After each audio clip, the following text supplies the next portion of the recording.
Sir, Delhi में विधानसभा के चुनाव हुए, परिणाम चौंकाने वाला आया। बीजेपी की सरकार बन रही है, पर आपकी पार्टी चुनाव हार गई। नहीं तो ये तो स्वाभाविक सी बात है कि हमारे पार्टी ने, आप ये समझिए कि जहां हमारा संगठन बहुत उस स्तर पर मजबूत नहीं था, बावजूद उसके पार्टी ने 50,000 से ज़्यादा मत लाए। और हम लोग एक एलाइन पार्टनर होने के नाते हमारे नेता ने कमोबेश 10 से ज़्यादा विधानसभाओं में सभा की, और जहां जहां हमारे नेता ने सभा की वहां सभी जगहों पर एनडीए की प्रचंड जीत भी हुई। तो ये सामूहिक एक प्रयास था, और एक हमारे पार्टी का हमेशा से ये रहा है कि हम लोग लगभग कमोबेश जहां जहां एनडीए तय करेगा वहां वहां हमारी पार्टी ने चुनाव लड़ने का काम किया, और एनडीए को भी मजबूत किया, और हमारा संगठन का भी वहां पर धीरे धीरे और अब हम लोग मजबूत करने का काम करेंगे। बिहार को लेकर कहा जा रहा है, महागठबंधन के लोग कह रहे हैं कि दिल्ली में चाहे जो कुछ भी हुआ, बिहार में तो तेजस्वी यादव ही मुख्यमंत्री बने। नहीं, अच्छी बात है। हर पार्टी को ये सोचना भी चाहिए कि बनेगी सरकार, लेकिन अंतोगत्वा दिल्ली जो है वो झांकी है, बिहार अभी बाकी है। और आने वाले समय में आपको देखने को मिलेगा 225 पार एनडीए की जीत होगी और विपक्ष का सुपड़ा साफ होगा। नीतीश कुमार के लोग यहाँ, राजद के लोग कह रहे हैं कि इनका 27वां चालू हो जाएगा। ठीक है, वो उनकी भाषा, उनकी मर्यादा है। हम लोग पूरे सम्मान के साथ उनका स्वागत करते हैं, और हम लोग कहना चाहते हैं कि अब बिहार की जनता इस बात को बेखूबी समझ चुकी है कि उनके कथनी और करनी में कितना अंतर है।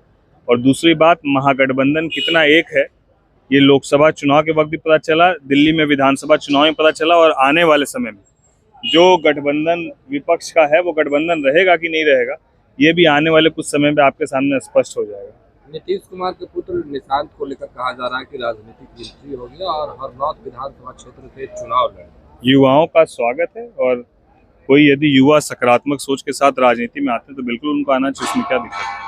बजट पेश हुआ, उसमें कहा जा रहा है, जो विपक्ष के सांसद है उनका कहना है कि बिहार को कुछ नहीं मिला, फिर से मुंगेरी लाल की हसीन सपने। मुझे तो समझ में नहीं आता है कि यही विपक्ष दिल्ली में खड़ा होकर बोलता है कि पूरा बजट बिहार का था, और वही विपक्ष बिहार में आके बोलता है कि बिहार को कुछ नहीं मिला। तो मैं यही बात कहता हूँ, इनके कथनी और करनी में जमीन आसमान का अंतर है। अब बिहार को क्या मिलता है? पिछले बजट में बिहार को लगभग 70,000 करोड़ की योजनाएं मिली।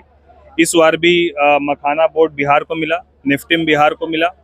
यहाँ पर आपके एयरपोर्ट के एक्सपेंशन की बात हुई, बिहटा का ग्रीन फील्ड की बात हुई। अब उससे सारी चीज़ें मिलने के बाद भी कुछ तो ऐसा चाहिए कि लोगों के बीच में अपना जगह बना पाए। तो ये सब उलूर गुलूर बयान है। आप बिहार में चुनाव हो रहे हैं, आप लोग कितनी सीटों पर तैयारी कर रहे हैं, क्या रणनीति? देखिए, तैयारी तो पार्टी ने पिछले बार भी विधानसभाओं में सभी सीटों पर अपनी तैयारी रखी थी, और संगठन पूरी मजबूती के साथ लगभग सभी विधानसभा सीटों में मजबूती के साथ तैयारी में है। लेकिन क्योंकि हमारे नेता एनडीए घटक दल के एक ईमानदार साथी हैं, इसीलिए जो एनडीए घटक दल में तय होगा, हमारे नेता जो तय करेंगे वही सर्वमान्य होगा, और हम लोग पूरी मजबूती और ईमानदारी के साथ गठबंधन के साथ चुनाव लड़ेंगे। इसी मुद्दे को लेकर आपके नेता अभ्यर्थियों के साथ खड़े थे, अभी भी अभ्यर्थी धरना पर बैठे हुए हैं, कोर्ट का भी फैसला आ रहा है, पर री एग्जाम की बातें नहीं। हमारे नेता ने पूरे मजबूती के साथ उनका समर्थन भी किया, और हमारे नेता ने कहा है कि इसकी समीक्षा होनी चाहिए, और इसको लेकर एक कमेटी बना के, एक दल बना के छात्रों का भी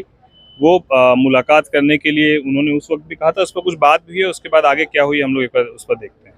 आप लोग सत्ता पक्ष के साथ हैं, जिस तरह चिराग पासवान जी का बयान आया कि बीपीएससी परीक्षा जो है रद्द होनी चाहिए, लेकिन सरकार के कोई भी अधिकारी इस मामले में कुछ बोलने को तैयार नहीं। देखिए, सत्ता पक्ष में रही या विपक्ष में रहे, आपकी राजनीति जनता तय करती है, तो जनता के मुद्दों को आपको उठाना होगा। इसमें पक्ष और विपक्ष का कोई मुद्दा ही नहीं। और यदि ये युवाओं की बात है, बिहार के छात्रों की बात है, तो हमारे नेता हमेशा से युवाओं की बातों को, उनका MY समीकरण आपको पता ही है, महिला और युवा, तो उस समीकरण पर हमेशा से उन्होंने अपनी मजबूती से बात को रखा है, और हम लोग पूरी तरीके से उनके साथ हैं। और हम लोग विरोध में नहीं है, हम लोग सरकार को एक सुझाव देने का काम किए, जो हमारे नेता के माध्यम से देने का काम। कांग्रेस के नेता तारिक अनवर है, अपने ही दल पे सवाल खड़े कर दिए और कई तरीके के बात। मैंने आपको कहा तो कि विपक्ष में महागठबंधन साथ है कि नहीं है, ये वो खुद पहले तय कर ले कि कौन साथ है कौन नहीं साथ है। आने वाले समय पे आप देखिएगा, जो विपक्ष के 3-4 घटक दल आपको दिख रहे हैं, एक आध घटक दल तो एनडीए के साथ आ जाएंगे, और बाकी जो घटक दल है उसमें आपसी फुटअव्वल जो है वो आने वाले 2 महीने में शुरू हो जाएगा। कितने लोग साथ रहेंगे ये देखने को मिलेगा।